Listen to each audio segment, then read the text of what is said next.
I'm going to tell you something that is terrifying me.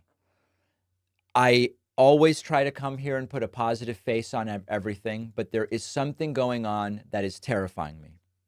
When I woke up this morning, we had lost 5,000 YouTube subscribers. What's happening, everybody? Talk show host and progressive political commentator David Pakman recently sounded the alarm on his YouTube channel. A couple of days ago, David Pakman expressed his displeasure that both YouTube subscriptions and paid memberships to his channel had a significant drop-off since Donald Trump was elected. David Pakman begged his audience to come back and then proceeded to sell his book to his subscribers. By the way, I can't wait to get my hands on that book. You know it's going to be a good read. That said, let's get into our latest video of David Pakman whining about the smallest drop-off in viewership ever recorded in YouTube history. Let's go. I'm going to tell you something that is terrifying me. I always try to come here and put a positive face on everything, but there is something going on that is terrifying me. When I woke up this morning, we had lost 5,000 YouTube subscribers compared to where we were last night. Now, the first thing I thought was, is this a glitch? We've been on YouTube for 15 years or something like that, and subscribers always just go up. They just never go down. They go up. Is something wrong with my channel? Is someone attacking my channel? What's going on? So I started texting, and I texted Brian Tyler Cohen, and I texted Tyler Cohen and Brian Cohen and Brian Tyler, all of them. I texted all of them. I texted Jesse Dollemore. I texted Luke Beasley and Farron Cousins and Sam Cedar.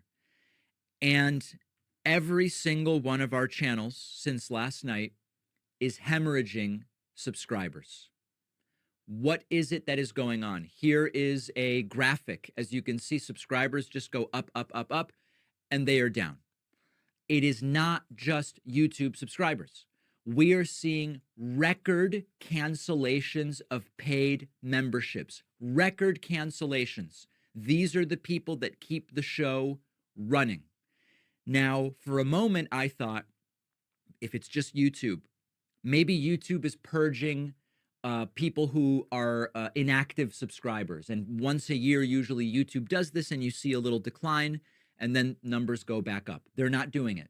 They're not doing it. And if that were the case, we wouldn't be seeing paid membership cancellations on the website. So now I understand what is going on. It's terrifying, but it is happening. A lot of people are checking out. I heard anecdotally from a couple dozen people who said, you know, David, I just can't do it anymore. I just can't do it. I'm checking out. I'm out. And the reason that this is terrifying, not only because it puts everybody in left-wing media's livelihoods at stake and at risk, it terrifies me because our instinct is the opposite of what the right does, and we will get crushed if this is the way we respond to a defeat. The right wants us not to exist. The right wants to decimate independent progressive media. And so when I lose 5,000 subscribers and Brian loses thousands and Ring of Fire loses thousands and everybody's losing thousands of subscribers, understand that when the right loses, they get organized, they fund, and they create insanely effective organizations like Turning Point USA, investing in the Daily Wire and building out this huge network of right-wing ideas and influencers. So if you're feeling burnt out, I encourage you, take a break until the inauguration. It's months, okay? Mental health break, do it. But when we start canceling the subscriptions, we are in an algorithmic desubscription spiral right now. Hey, if you like watching videos like these, like, subscribe, blah, blah, blah, blah, blah. Let's get back to the video. Because when people start unsubscribing on YouTube, YouTube thinks, oh, we probably shouldn't recommend this content because it's generating a lot of unsubscribes. So then the content doesn't get recommended. And then the message doesn't get out. And then next election, they win by even more. So I do understand the instinct, But if we cede ground to them, they crush us everywhere. Now, we're up against a MAGA Supreme Court potentially till 2050. We'll talk about that later. We're up against a completely uninhibited Trump. I actually have an entire chapter in my forthcoming book, The Echo Machine, about exactly this. It's the introduction. In the introduction, I explain how it's disgusting to me that when you engage in politics, you can't just find solutions. First, you've got to convince people climate change is even happening. You can't just find solutions because half the country doesn't even accept the science of vaccines. I outline this in the introduction, but I also make the point in the book that if you actually care about the world for ourselves, children, grandchildren, other people, families, friends, people we care about, when you disengage because they've gotten so extreme, you cede ground to them and you say, do whatever you want. I'm disengaging. Serious stuff. Serious stuff. You know, when preparing for this video, I had to check myself a little bit because my plan was just to clown David Pakman the whole time. But then I thought, what's this guy done to deserve that?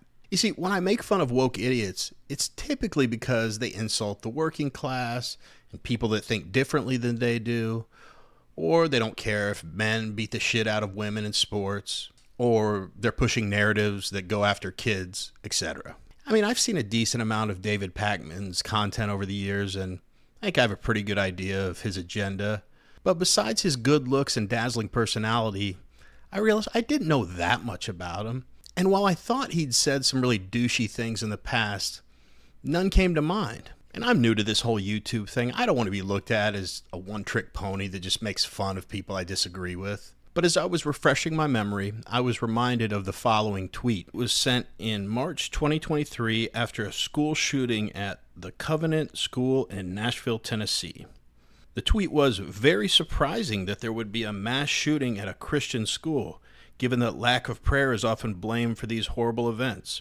Is it possible they weren't praying enough or correctly, despite being a Christian school?" So it turns out my instinct wasn't wrong, because the second I read that, all bets were off. That comment alone tells me all I need to know about him. The fact that a thought that evil could come into a normal person's head is incomprehensible to me. What an asshole. And look, I don't have anything necessarily scripted out or planned out ahead of time to insult this guy, and two wrongs don't make a right. But if I do, now or in the future, say nasty things about him, whether you agree with it or not, or think it's classless, you'll have an idea of where it's coming from. And I will never forget or let you forget what he said. How big of a pussy is this guy?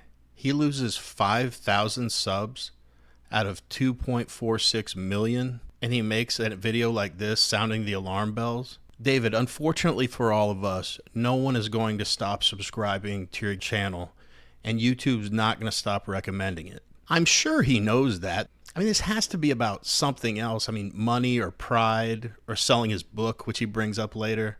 If what he said is true, and I assume it is, and his subs have always gone up, this is the most minor blip in the history of YouTube. 5,000 subscribers. So he said his first thought when he saw this drop off in subs was that there was a glitch, that maybe YouTube had made a mistake. And in all fairness, I have no idea what would cause this small drop off. But by the time you get to the end of this video, there's one possibility he didn't consider. It doesn't even cross his mind that he could be the problem. He could have done something wrong. First thing that comes to mind is, I don't know, the fact that you predicted a Kamala Harris landslide in the presidential election. Could that be it? Do you think maybe some of your subscribers think you're full of shit? When I talk about these progressive guys like him and Sam Cedar and Big Fat Chank, I always come back to a lack of self-awareness. What kind of person with a large audience like him that's actually grateful for that audience doesn't do a little self-analysis and say to the audience, hey, if I've made a mistake somewhere or there's something you'd like me to address, let me know. Even if you couldn't think of a single thing that would have turned your audience off, you still need to look inward, right? And again, I don't know the reason, but it is so telling and so in line with what my perception of this guy is that he doesn't, through this whole video, even consider that he could be the problem. Dude, you do this for a living. Politics and shit. Were you watching the same campaigns that the rest of us were? What sane person would have predicted a Kamala Harris landslide? Literally the worst candidate in the history of presidential politics. And look, he's very successful. Clearly he's doing something right. I doubt I'm as smart as he is, but I have eyes and ears and I can see what's going on. Was it ever going to be a Kamala landslide? Are you insane? And then the other piece was that there were record cancellations by paid subs. And the fact that he's freaking out about that would lend itself to the theory that he's just worried about himself and his bottom line and making money. But David, you're going to be fine, pal. We've only got a few more minutes of the video, so I'll get right back to it. But also, why is climate change and vaccines his go-to? I'm not as knowledgeable about all of this stuff as he is. He's been doing it for a long time. But I know those topics aren't going to be bringing your audience back in droves. Anyway, maybe I'm way out of line here with my comments, and we'll play the rest of the video, and then it'll all make sense, and I'll kind of have to eat crow and apologize. Let's see. Do whatever you want, and we really can't do that, okay? So my request to you today is, please resubscribe to the YouTube channel. Don't watch the clips for months if they're not doing anything for you, okay? But all of a sudden, in 12, 14 hours, the entire progressive media ecosystem is under a threat I have never seen before. We've never seen anything like this. Consider, this is the moment where we have to support independent progressive media. If it's not my show, that's fine. Okay, there's plenty of shows you can support. Consider getting a membership. Consider it. We have a code. The new coupon code is not again. All one word, not again. It really represents the dread that we are all feeling. Consider getting a membership. If you want to understand what happened, I outline it in the book, The Echo Machine. Please pre-order the book. There is the assumption you can't have a successful independent nonfiction book unless you have like CNN or MSNBC behind you. I want to prove that wrong. This book will also explain what it is that we are dealing with and how you defend against it historically. Here is the last thing I will say on this, and then we'll take a break and get to some other things. There has never been a movement that succeeded when they exited activism after a loss. No movement has succeeded when they take a loss and they go, I'm out. Never happened.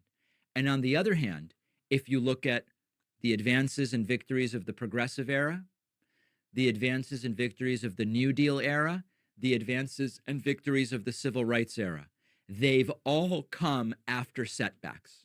They've all come after setbacks. So that's my plea. We're very worried. I would love to sugarcoat it, but we have never seen numbers like this, ever. Numbers this bad. Consider it. Do what you feel is right. We'll take a quick break and be right back. There's not a lot to say. I mean, I wish I had his confidence. I mean, he's suggesting that if his channel goes down and people like Kyle, Kuklinski and Brian Tyler Kahn and someone named Beasley, if they don't exist anymore, then the left is done. David, if all you care about is the left's message getting out there, I think the mainstream media can compete with Turning Point USA. How about him telling his subscribers to resubscribe, buy his book, but he's giving them a little break. You don't have to watch clips until the inauguration. I mean, he is a thoughtful guy. He's wanting to give them a mental health break. Is that the gayest liberal progressive thing ever to say?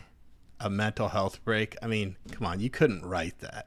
Did you notice when Joe Biden won in 2020, there weren't compilation videos of people shaving their heads and crying and screaming, and people like Van Jones and Jimmy Kimmel crying? I mean, what more evidence do you need that these are weak people? This dude has a brittle spirit. If he thinks losing 5,000 subs is the end of his channel, he got everything wrong about the election, even though this is all he spends his time on. And he wants you to subscribe, buy his book, and buy paid memberships. The lack of humility is astounding. And he frames it like he's so worried for the movement, not his channel. It couldn't be that. It couldn't be greed or ego. Anyway, that's it for today's video.